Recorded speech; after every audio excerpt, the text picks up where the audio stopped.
Hello everyone! Tara, sanggupsal. Paano nga ba? Kami po ay magsasanggupsal tonight. Kami ay merong biniling bacon strip na 1 kilo at kalahating bacon strip. Ang presyo nito ay 400 pesos ang 1 kilo. Since mahaba yung aming bacon strip, hinati namin sa kalahati para pagbubukurin namin ng aming marinade. Pag minarinate namin, bubukod-bukod namin ang lasa. Ito yung gagamitin namin pang marinate. Clara Olay. Clara Olay na spicy and hickory. Yan. Yan po yung aming pang marinate. Dalawang marination gagawin namin. And then, ang aming mga ingredients na pang sangyup ay itong cutter fish ball. Since malalaki siya masyado, hinati namin para madaling maluto kapag grill namin. And then, meron din kami itong aming seafood mix. Yung mga malalaking parte niya ay aming hinati din dahil mahirap lutuin. And then, meron din kaming crab stick. Crab stick. Yan. And assorted na po itong seafood namin. Yan. Assorted na siya. And then, meron din kaming tokwa. Yan. Amin din itong hihiwain ng maninipis para madali siyang lutuin. And then, meron kaming sibuyas na puti. Ayan, ang aming crab stick. Ayan. Aming eggplant. Ayan. I-slice din namin ito ng manipis. Ayan. Yan po muna sa ngayon ang aming gagawin. And next step namin gagawin ay itong mga seafood mix na to at saka itong cuttlefish ball. Ilaga muna ng medyo konti lang para maluto siya. Kasi pag hindi ito natin inilaga, hilaw ito. Masusunog sa sobrang tagal kapag rinil mo, pero hilaw ang loob. Dahil frozen siya na mabibili at gagamitin na agad namin ngayon. So, that's it. Ganito lang naman yan. Hati ko na yung iba kanina. Pinahati ko na siya. And kapag ito inilaga ko, medyo titiglahan ko siya ng konti para may lasa-lasa na siya. Dahil ito puro walang mga lasa to eh. Itong mga seafood mix yan, meron yan. Ayan. Lagyan ko lang siya ng tubig. Titiglahan ko siya ng konting asin. And then, lagyan ko siya ng konting magic sarap. Then, lalaga na po na. And then, itong crab stick naman ito. Itong crab stick, hindi na ito ilalaga. I-assemble lang namin party susan. Oh, shit. Meron din kaming fish cake na tinatawag. Lulutuin nito sa igigisa sa oyster sauce na merong honey. At i-slice muna ng ganito bago siya iluto. Yan. Ito, fish cake ang tawag. And then, yung ating nilaga na mga seafoods, since na isang kulo na siya, lagay ko na siya dito sa aming party susan. Paghihiwa-hiwalayin ko na. Ito yung tinatawag namin party susan. Ginagamit namin ito lagi kapag kami ay may samgyupsal. May cover din ito. Kung tatanong niyo sa akin kung saan ko ito nabili, matagal na ito sa akin, siguro mga 10 years na ito sa akin. Hindi ko na matandaan kung saan ito galing. Basta, alam ko ang tawag namin dito is party susan. Ito yung gagamitin naming soup base para sa aming hot pot. Seafood ang kanyang heat, ang kanyang brand. Since na-drain na namin yung aming bacon strip, so start na natin i-marinate para magsinip na yung lasa ng marinated na pang-marinate natin. Ang aking lalagay ay itong hickory barbecue marinade. Ang binibili natin, mami? Yung isa pa, yung may Korean, yung may mustard. Wala akong makita ng Kulay green naman yan. Pero okay din naman to. Basta klaro ang lang siya. Lalahat ko na ito eh. Ayun eh. Ha? Okay.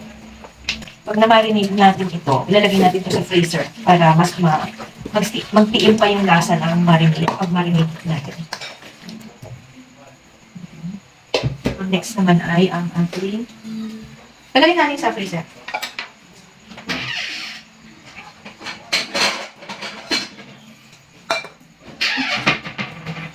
Next natin yung I'm done. I'm John Gabriel Barredo Piarca. We're going to have a sangyupsal. Gibson. Itong mga pang-marinate na to, subok na namin to kasi lagi kami nagsasangyupsal. Ito lang yung ginagamit namin. Baksan ko lang. Yung aking anak, ang gusto niya ay walang marinate. Talagyan lang namin ng konting asin lang. Konting magic sarap para sa kanya. Ang next natin ay kalong. Slice lang natin siya ng ganito. Ang bango ng fish cake. And then, ayan. puno na yung aming palisusan, kailangan pa namin ng additional na mga container para sa aming iba pang lahok ng samgyupsal. Yan, puno na siya. Okay, maganda siya. Ayan ang aming ginisa na fish cake sa oyster sauce with red bell pepper and onions, white onions. And dapat may honey, walang honey. Sugar na lang ang nilagay. Ganyan lang yan. Ginisa sa sibuyas at mantika. Ito naman yung tokwa. I-slice ko ng manipis. Yun yung fish cake. Ayaw ba yun? Sarap. Hati-hati ko naman. Dapat yan? Hindi ito. Dapat ito ay pirito. Magbubuhagan kasi ito. And then i-fried namin ito. Pakasan pa naman namin. Yan. I-wash ko muna siya and then i-drain.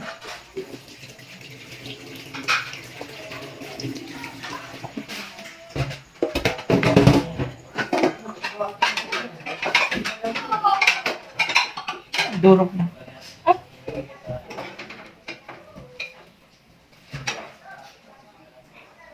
Hinati ko lang sa tatlo. Kasi pag manipis masyado nagudurog. Then drain, then pag-fried namin. Medyo toasted. Nilagyan ko ng kaunting asin kasi wala tong lasa. Dampi lang ng salt. Hindi na namin siya ipa-fried. Doon na namin siya direct sa grilling. Siya. Meron din kaming nori, seaweed nori. Yan. Pwede siyang kainin ng ganito lang. Then, pwede rin namang lagyan natin ng laman. Then, saka natin kakainin. Ito yan.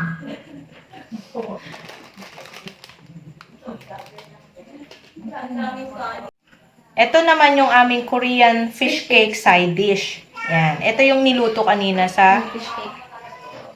oyster sauce. Ito na siya. Meron kaming glass noodles para sa japchae namin. Japchae ito. Glass noodles. Dito namin siya ilalagay sa aming soup base. Ilaga muna namin to. Then, saka natin, pag nagluto na itong soup base, saka namin ilalagay itong japchae glass noodles. Magpapakulo muna tayo ng tubig para sa ating glass noodles. Ito naman yung aming lettuce. Akin muna siyang hugasan isa-isa para i-drain, para magamit namin mamaya. Ayan. Yung gagamitin namin mamaya sa aming samgyupsal. Isa-isa ko siyang hinuhugasan para sigurado.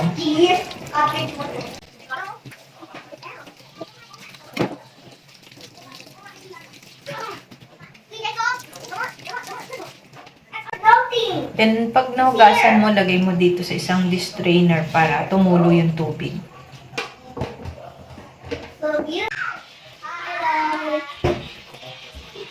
Bango. Ang kilo nitong lettuce core din na tawag nila, 600 per kilo. Ayan, niluto ko na yung glass noodles, mga 8 minutes, hanggang maging tender. Ito yung tatawag na glass noodle. Ating japchae, atin na siyang dinidrain. O ayan, tapos na ang aming preparation. Tingnan nyo naman kung paano namin sinet up. Naglagay kami ng table namin, yung alapang Japanese na mababa, tapos umupo kami sa floor. And then, ayan, may grilling kami sa tabi. And then, meron din kaming rice cooker para sa aming pagluluto ng aming sabaw, ng aming soup, para laging mainit. And then, ayan, tinuturuan mga bata ang gumamit ng chopstick para naman talaga tayo ay nasa isang Japanese samgyupsal. And then, may tagaluto, may taga-ihaw, may tagalagay ng na may maliliit kami mga cups, saucer, ganyan, para sa aming mga kakainin. Ito kasi yung pinakamasayang pagbabanding na ginagawa namin para magsama-sama mga bata. Lahat ay nagpa-participate kasi excited lahat. So, yan lamang. Sana'y natuwa kayo sa aming preparasyon and happy eating din. Bye-bye!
Diyan na po nagtatapos ang ating istorya about sa aming sanggupsal at kung ano ang aming mga rekado. Kaya sana makapagsanggupsal na kayo. Thank you for watching. Bye-bye!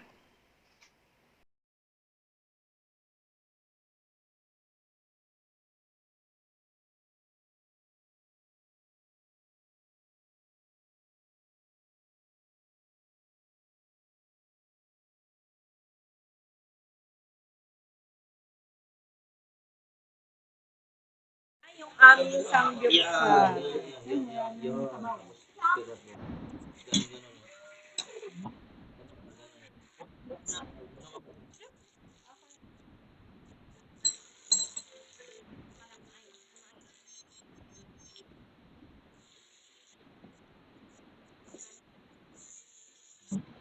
Ayan, tuturuan sila ng chopstick. Paano gumamit.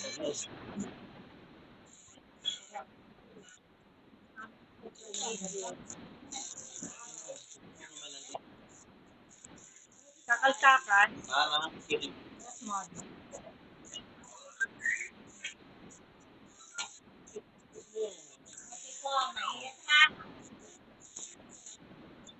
Ano? Ayan. Ano na lang. Ayaw na naging Chinese.